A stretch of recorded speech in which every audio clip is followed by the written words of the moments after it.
আপনাদের সবাইকে আমন্ত্রণ জানাচ্ছি আন্তর্জাতিক অঙ্গনের সবশেষ সংবাদ নিয়ে আমাদের প্রতিদিনের আয়োজন যমুনা আইডেস্কে। শুরুতেই জানাবো শিরোনাম। ইসরায়েলের সাথে হঠাৎ সমঝোতা আরব আমিরাতের, ষড়যন্ত্র আখ্যা দিয়ে ক্ষুব্ধ ফিলিস্তিনিদের ব্যাখ্যা, চুক্তির পেছনে অন্য উদ্দেশ্য দেখছেন বিশ্লেষকরা। মহামারীতে একদিনে 6,500 মানুষের মৃত্যু দেখল বিশ্ব, শনাক্ত 2,84,000। WHO বলছে খাবার প্যাকেট থেকে ছড়ায় না করোনা। লেবাননে জরুরি অবস্থার অনুমোদন দিল পার্লামেন্ট, বাক স্বাধীনতা আর সমাবেশে হস্তক্ষেপের ক্ষমতা সেনাবাহিনীর। এসব খবরের বিস্তারিত নিয়ে আপনাদের সাথে আছি আমি রাহাত মিনহাজ। পারস্য উপসাগরীয় প্রথম দেশ হিসেবে ইসরায়েলের সাথে সম্পর্ক স্বাভাবিক করার উদ্যোগ নিল সংযুক্ত আরব আমিরাত। বৃহস্পতিবার চমক হিসেবে আসে এই ঘোষণা। মধ্যস্থতাকারী প্রেসিডেন্ট ডোনাল্ড ট্রাম্পের দাবি, অন্যান্য মুসলিম দেশেরও এই পদক্ষেপ নেওয়া উচিত।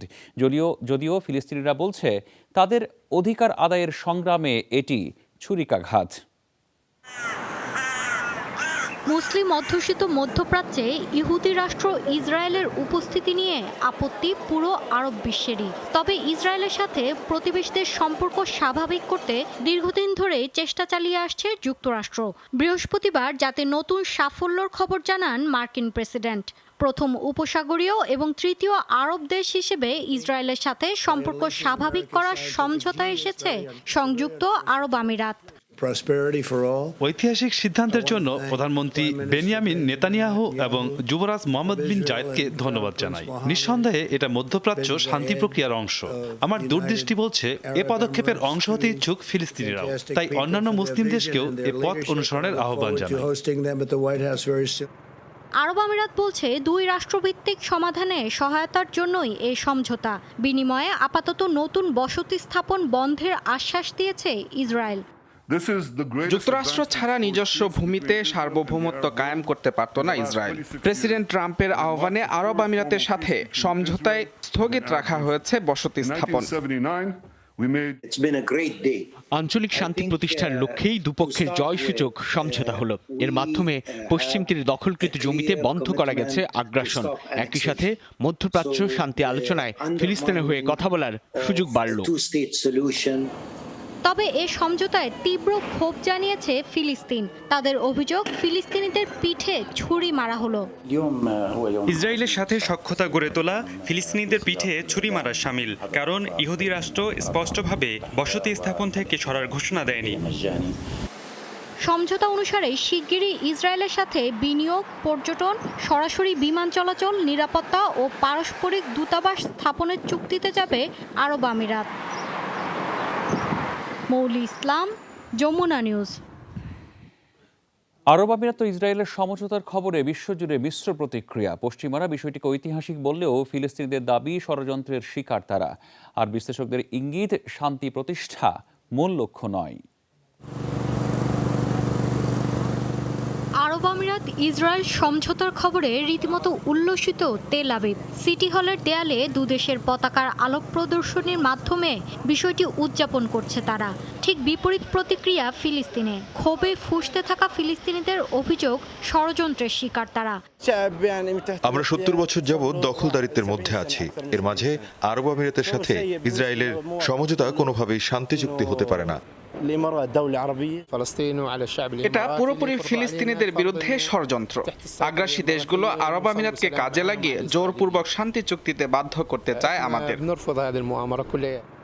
বিশ্লেষকরাও বলছেন, ফিলিস্তিনের শান্তি প্রতিষ্ঠা এ সমঝোতার মূল উদ্দেশ্য নয়। নির্বাচন কাছাকাছি আসায় রাজনৈতিক এজেন্ডাটি নিয়ে তৎপরতা চালিয়েছেন মধ্যস্থতাকারী ট্রাম্প। সাথে আছে মধ্যপ্রাচ্যে ইরানের প্রভাব কমানোর উদ্দেশ্য। সমঝোতায় নিঃসন্দেহে লাভবান প্রেসিডেন্ট ডোনাল্ড ট্রাম্প। আসন্ন নির্বাচনে দ্বিতীয়বার জয়ী হওয়ার জন্যই এটা দাবার চাল। আরব দেশগুলো বর্তমানে ইরানকে অন্যতম শত্রু ভাবছে। দেশটিকে কুপকাত করতেই হাত মেলাচ্ছে ইসরায়েলের সাথে। প্রেসিডেন্ট ট্রাম্পের উল্লসিত হওয়া স্বাভাবিক, কারণ মধ্যপ্রাচ্য শান্তি প্রক্রিয়া এগিয়ে নিতে না পারলেও কৌশলে ইসরায়েলের বসতি স্থাপনের বৈধতা দিচ্ছেন তিনি, অথচ বাহবা পাওয়ার যোগ্য আরব আমিরাত। ইসরায়েলের সাথে সম্পর্ক নমনীয় করার তালিকায় মধ্যপ্রাচ্যে আরব আমিরাতই প্রথম দেশ নয়। 1979 সালে মিশর এবং 1994 সালে জর্দান ইসরায়েলের সাথে সম্পর্ক স্বাভাবিক রাখার সমঝোতা করে। মৌলি ইসলাম, যমুনা নিউজ। ২৪ ঘন্টায় বিশ্বে ৬,৫০০ মানুষের প্রাণ কেড়ে নিয়েছে করোনা ভাইরাস। নতুন করে শনাক্ত হয়েছেন 2,84,000-এর বেশি। মোট আক্রান্তের সংখ্যা 2,11,00,000-এর কাছাকাছি, প্রাণহানি 7.5 লাখের ওপর। দিনের সর্বোচ্চ 1300 মৃত্যু দেখেছে ব্রাজিল। দেশটিতে মোট প্রাণহানির সংখ্যা 1 লাখের বেশি। যুক্তরাষ্ট্রেও মারা গেছেন কাছাকাছি সংখ্যক মানুষ, মোট প্রাণহানি 1,70,000। এদিকে সংক্রমণের শীর্ষে ছিল ভারত, 64,000-এর মতো মানুষ আক্রান্ত হয়েছেন কোভিড-19-এ।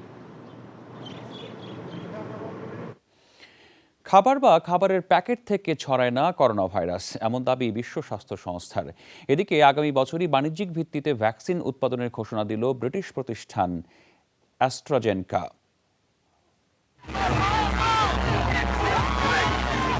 ব্রাজিল থেকে আমদানিকৃত ফ্রোজেন চিকেন উইংসে মিলেছে করোনা ভাইরাসের অস্তিত্ব। বৃহস্পতিবার বিবৃতি দিয়ে একথা জানায় চীন। মহামারীর মধ্যে নতুন আতঙ্ক তৈরি করেছে এ খবর। বিষয়টি নিয়ে শঙ্কার মধ্যে বিশ্ব স্বাস্থ্য সংস্থা অবশ্য বলছে, খাবার বা খাবারের প্যাকেট থেকে ভাইরাস বিস্তারের কোনো প্রমাণ মেলেনি এ পর্যন্ত। ভাইরাস বিস্তারে খাদ্য সরবরাহ প্রক্রিয়ার কোনো প্রভাব আছে এমন কোনো তথ্য পাওয়া যায়নি।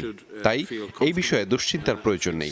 খাবারের বেলায় স্বাভাবিক কারণেই কিছু সাবধানতা প্রয়োজন, যেমন যে কোনো ধরনের জীবাণু প্রতিরোধে ভালোভাবে রান্না করে খাওয়া উচিত।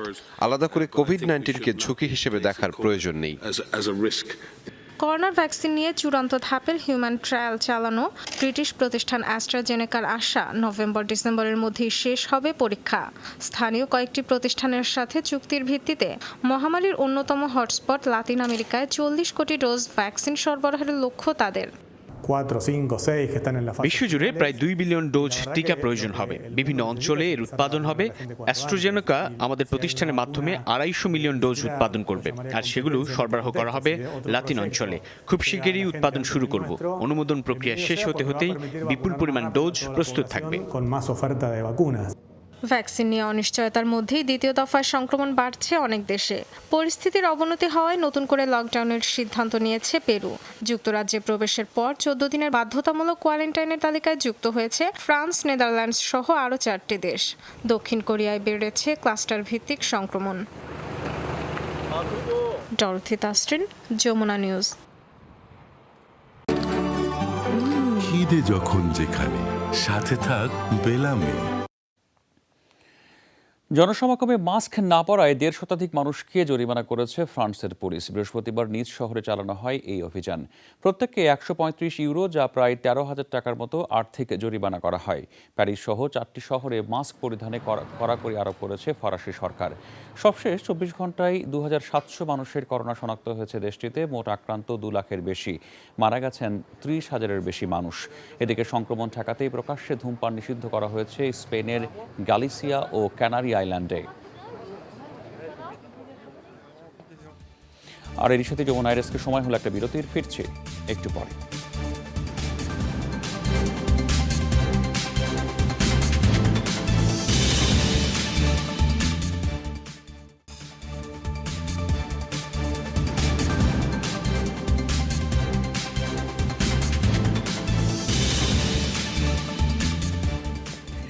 স্বাগত আরেকবার। আপনারা দেখছেন যমুনা আইডেস্ক। লেবাননে জারিকৃত জরুরি অবস্থার অনুমোদন দিল দেশটির পার্লামেন্ট। এর ফলে কার্যত সেনাবাহিনীর হাতে চলে যাচ্ছে দেশটির মূল ক্ষমতা। বৈরুত বন্দর বিস্ফোরণের পর 2 সপ্তাহের জন্য জরুরি অবস্থা জারি করেছিল মন্ত্রিসভা। 8 দিনের মধ্যেই মিলল সাংবিধানিক অনুমোদন। ফলে বাকস্বাধীনতা ও সমাবেশের ওপর খড়গহস্ত হওয়ার অনুমতি পেল সেনাবাহিনী। এছাড়া নিরাপত্তার অজুহাতে যে কাউকেই আটক করা যাবে। এতে মানবাধিকার লঙ্ঘিত হওয়ার আশঙ্কা প্রকাশ করেছে হিউম্যান রাইটস ওয়াচ। 4 আগস্ট ভয়াবহ বিস্ফোরণে প্রাণ যায় 2 শতাধিক মানুষের। আন্দোলনের মুখে পদত্যাগ করতে বাধ্য হয় দেশটির সরকার। বৈরুতে ভয়াবহ বিস্ফোরণের মধ্যেই সেন্ট জর্জ হাসপাতালে সন্তান জন্ম দেন ইমানুয়েল। সদ্য ভূমিষ্ঠ শিশু জর্জ সামাজিক যোগাযোগ মাধ্যমে অলৌকিক শিশু হিসেবে এখন ভাইরাল। লেবাননের সেন্ট জর্জ হাসপাতাল, প্রসব বেদনায় কাতর 28 বছর বয়সী ইমানুয়েল। সে সময়ই ঘটে ভয়াবহ বিস্ফোরণ। মুহূর্তেই লণ্ডভণ্ড পুরো হাসপাতাল, আর এই ধ্বংসস্তূপে জন্ম দেন সন্তান জর্জকে। নিজের চোখে মৃত্যুকে দেখেছিলাম, মনে হচ্ছিল সব শেষ হয়ে যাচ্ছে। ভাবছিলাম কখন ছাদ ভেঙে পড়বে, কিন্তু আমি ভেঙে পড়িনি। মনে সাহস রেখেছি আর ভেবেছি 9 মাসের অপেক্ষা আমি এভাবে শেষ হতে দিতে পারি না। বিস্ফোরণের পরবর্তী 4 দিন আমরা কখনো হেসেছি, আবার কখনো কেঁদেছি। সন্তান পাওয়ার আনন্দে যেমন খুশি হয়েছি, তেমনি স্বজন হারানোর কষ্টে কেঁদেছিও। এমন ভয়ঙ্কর অভিজ্ঞতার মুখোমুখি হতে হবে কখনোই ভাবেননি চিকিৎসক স্টেফানি ইয়াকুব। বিস্ফোরণে চোখের সামনেই মৃত্যু হয়েছে সহকর্মীর। তারপরও রক্তাক্ত শরীরে প্রাণপণ চেষ্টায় নিশ্চিত করেছেন জর্জের নিরাপদ আগমন। বিদ্যুৎ ছিল না, সূর্য ডুবতে বসেছে। একটাই ভাবনা ছিল, সময় নষ্ট করা যাবে না। অবশেষে মোবাইল ফোনের আলোতেই পৃথিবীর মুখ দেখে জর্জ। সন্তানের আগমনের মুহূর্ত ভিডিও করতে গিয়ে এডমন্ড ফ্রেমবন্দি করেন দুঃসহ এক স্মৃতির। তুলে ধরেন সামাজিক যোগাযোগ মাধ্যম ইনস্টাগ্রামে, যা ভাইরাল হয়েছে নেট দুনিয়ায়। জর্জ আমাদের জন্য বিশেষ কিছু। সে ধ্বংসস্তূপের অন্ধকারে আসার আলো হয়ে এসেছে। নিজের চোখে দেখেছি কি কঠিন মুহূর্তে সে জন্ম নিয়েছে। সন্তান জর্জ পেয়েছে অলৌকিক শিশুর পরিচিতি। মুজাবিন তারেক, যমুনা নিউজ। মার্কিন প্রেসিডেন্ট পদপ্রার্থী জো বাইডেনের রানিং মেট কমলা হ্যারিসের নাগরিকত্ব নিয়ে প্রশ্ন তুলেছেন ডোনাল্ড ট্রাম্প। তার যোগ্যতা নিয়েও উস্কে দিয়েছেন বিতর্ক। শুনলাম ভাইস প্রেসিডেন্ট হওয়ার যোগ্যতাই পূরণ করতে পারছেন না তিনি। যে আইনজীবী এ কথা লিখেছেন তিনি যথেষ্ট শিক্ষিত ও প্রতিভাবান। আমি জানি না এটা ঠিক কিনা, তবে ডেমোক্র্যাটরা নিশ্চয়ই ভাইস প্রেসিডেন্ট পদপ্রার্থী বাছাইয়ের আগে ভালোভাবে খোঁজ খবর নেবে। আর এর সাথে সময় হলো আরেকটা বিরতির, ফিরছি একটু পরে।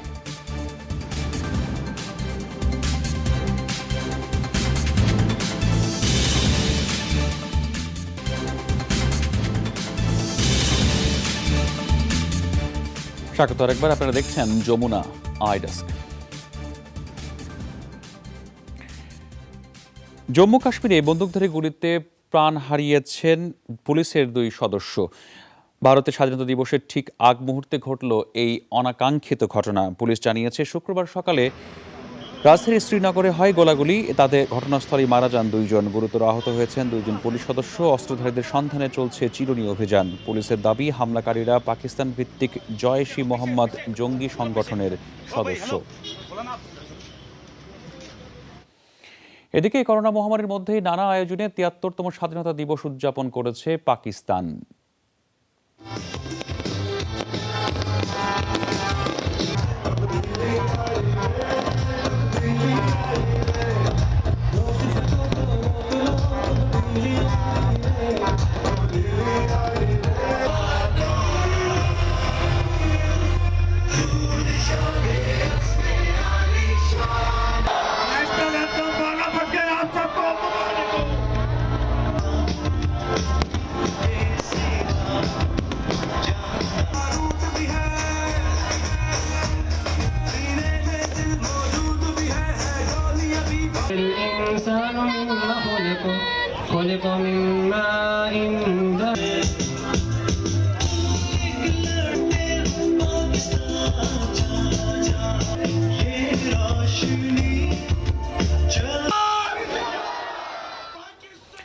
এই ছিল আজকের যমুনা আই ডেস্কের আয়োজন। এতক্ষণ সাথে থাকার জন্য ধন্যবাদ সবাইকে।